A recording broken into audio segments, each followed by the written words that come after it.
All the way from Melbourne, Australia, I want to thank you for the opportunity to speak at your conference.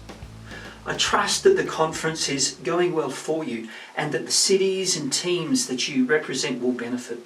And I hope that you are finding new ideas about rebounding, rebuilding and recovering from this pandemic. My aim in the few minutes we have together is to also add to the ideas that you are being presented with. So what am I going to cover? The full title of my speech is this: Turning Economic Recovery into Opportunity, Rethinking Economic Development Activities. Specifically, it's about knowledge, for knowledge is one key to creating a resilient future. I'll be looking at how we can leverage the latent human capacity in our communities to strengthen local economies over the long term. I'm going to be talking about the knowledge economy and each of its components. Then I'll be reviewing the benefits that can be derived from this particular ecosystem, and finally, and importantly, some actions you can take, some practical suggestions for building your locale's knowledge economy. There are two pillars upon which this presentation rests. There are my set of work experiences and my PhD research. Regarding experience, of relevance is my work in education and involvement with the local business community and economic development teams. Regarding my PhD, I'm looking at long-term economic outcomes for growing outer metropolitan locales. And there are three lenses through which I am looking at these changes: place-based economic development strategies, strategic foresight, and the knowledge economy. In short, my focus is on how we think about and prepare for the industries of the future. So, let's get into it. How should we think about success?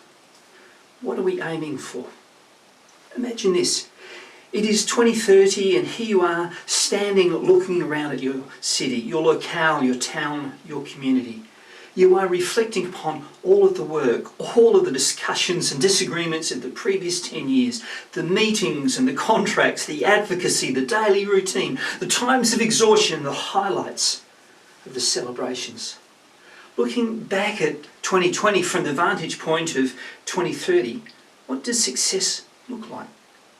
Will you be measuring success in terms of the people you know and the size of your population? Or the number and types of successful business? The profitability that stakeholders are reporting and the vitality of the economy? Or could you be measuring success in terms of individual and community health and lifestyles that are on offer? Or could there be other points of reflection, such as those to do with social indicators and the use of technology? So the question is this: what does success look like? And I put it to you that I believe the pathway to success is built upon human capital. This conference is about rebounding, rebuilding and recovering, and at the risk of stating the obvious, it is human capital that provides the knowledge that enables us to rebound, rebuild and recover. For me, this is how we can rethink economic development activities. By looking afresh at human capital and leveraging its potential. What outcomes can you get from human capital? What can you do with human capital? Here are but three. First, acquire skills. We invest in education and training to develop skills and expertise. In essence, acquiring skills improves our know what, our know why, know how and know who. Acquiring skills improves the depth and breadth of human capital.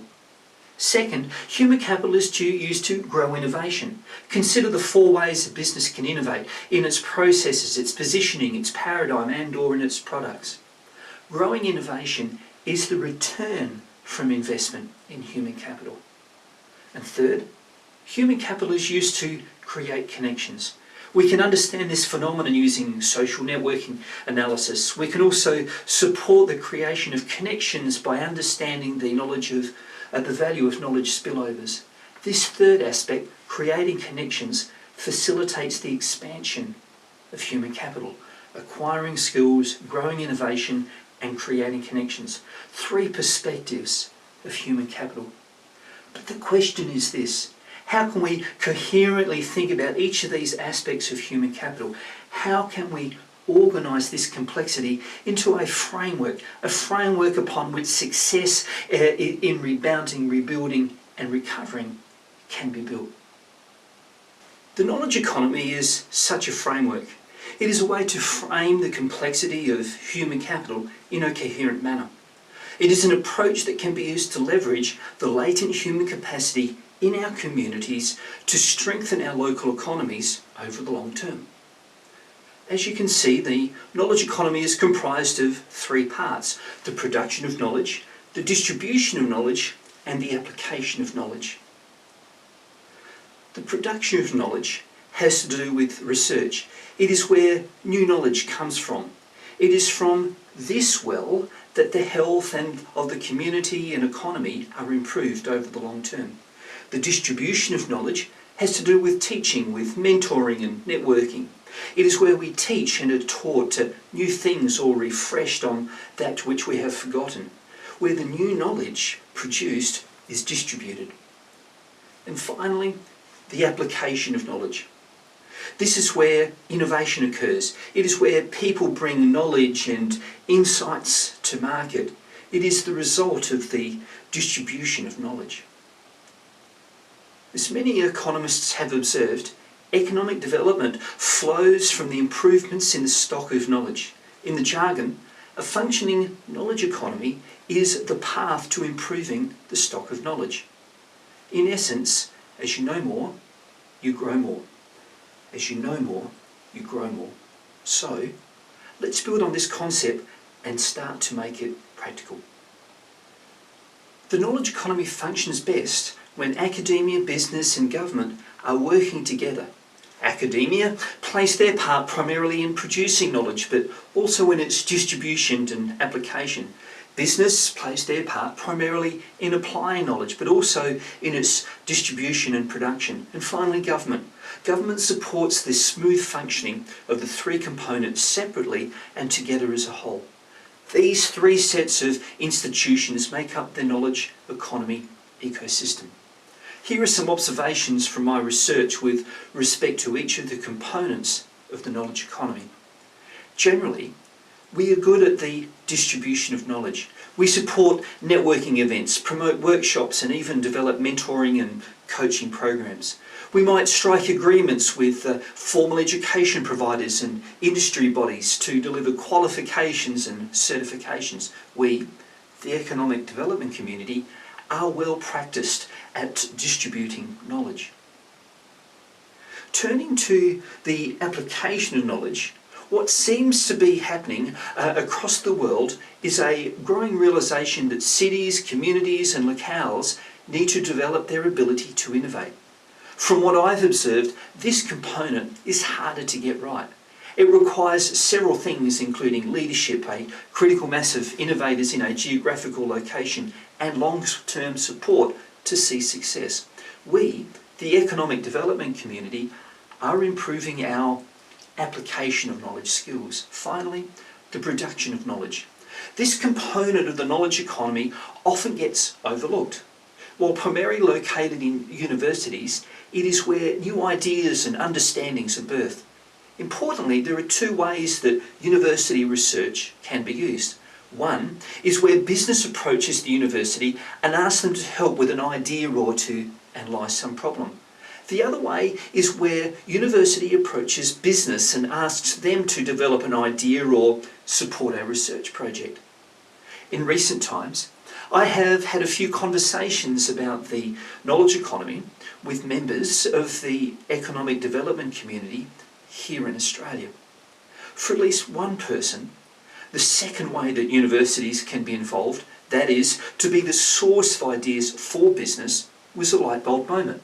Up until the conversation, they only thought that business would approach a university researcher to check out an idea. They hadn't realised that a university researcher or research team could be the source of ideas that could be developed by business. How does this relate to Canada? With reference to the production of knowledge, I've read of some success stories from across your nation. One such story is of the research project backed by the Canola Council, a research project that led to the significant heart-healthy oilseed industry. Another, which is currently topical, is of the critical research that was conducted into the Ebola vaccine. And then there was also a 2013 report on the state of industrial R&D that I read. It mentioned that your nation accounts for a relatively large share of world patents in pharmaceuticals and medicines, as well as communication technologies. And so, looking at the third part of the knowledge economy, the production of knowledge, I believe that whilst there are success stories, it is an area of economic development activity that is largely untapped. And here is a call to action that may resonate.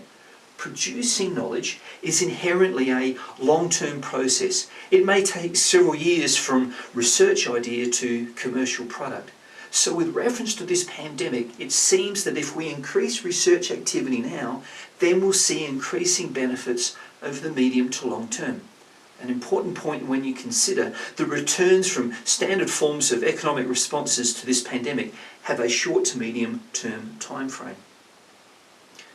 If economic responses can be seen as waves, standard forms are short and medium-term waves, with outcomes from research being realised as the necessary long-term waves.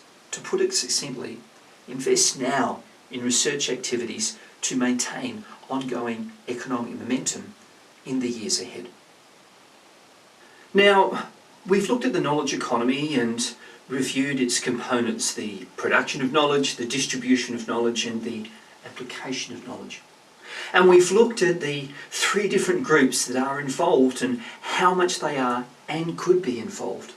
These groups, academia, business, and government, are the significant stakeholders in ensuring a functioning knowledge economy. But is the effort going to be worth your time? Are you going to be seeing any returns on investment? I say yes. Firstly, to economic benefits. Let's look at growth. For a 1% increase in each of patents, education quality, journal articles and royalty payments, about an 0.2% growth is realised. And for employment growth, let's look at some employment multipliers. One job in the tradable sector gives rise to 1.6 jobs in the non-tradable sector. One skilled job in the tradable sector, 2.5 jobs in the non-tradable sector, and one high-skilled job in high-tech manufacturing gives rise to 4.9 jobs in the non-tradable sector. With respect to investment attraction, consider two things. One is this. A research idea that has commercial potential has increasing needs of funding to ensure success. That is, investment finance is flowing into your locale in support of a homegrown research project. The second thing to consider is that just like in the field of sports, cuisine, music and so on, so it is in the field of research. In each of these fields there are the stars and champions. For each of these fields there are people who want to be with these stars, and there are organisations that want to support them. What this means for the production of knowledge is this. Good quality researchers attract other researchers and also attract finance to support their efforts. And then there are the exports. As we know, producing things for the tradable sectors brings benefits to the place of origin for those exports. And it's not just international trade that I am referring to. Secondly, the second column there is to social benefits. A community can be seen as a complex system, a network of people, of businesses, of institutions and so on.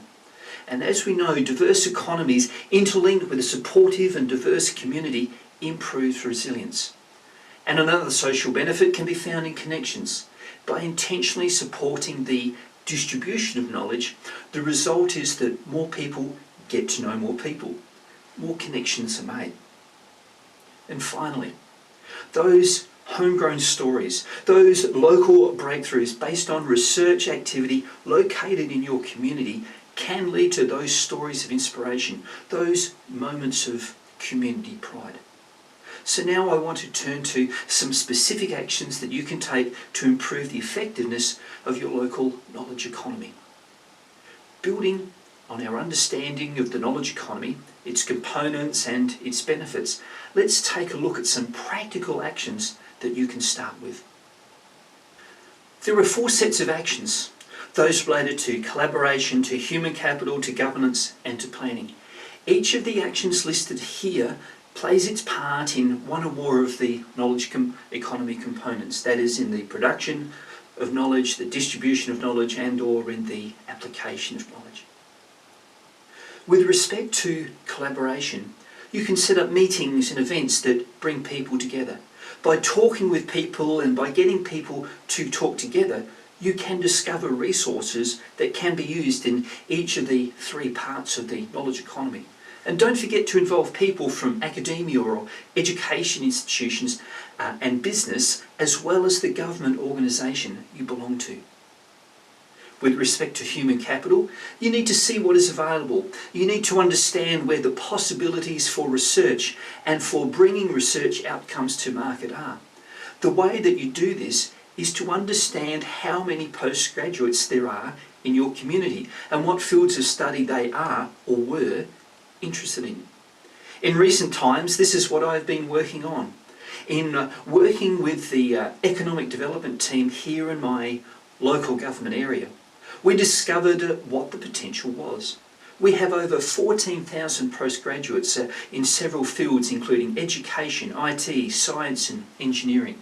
Whereas for another council I'm working with, the fields of postgraduate study are slightly different.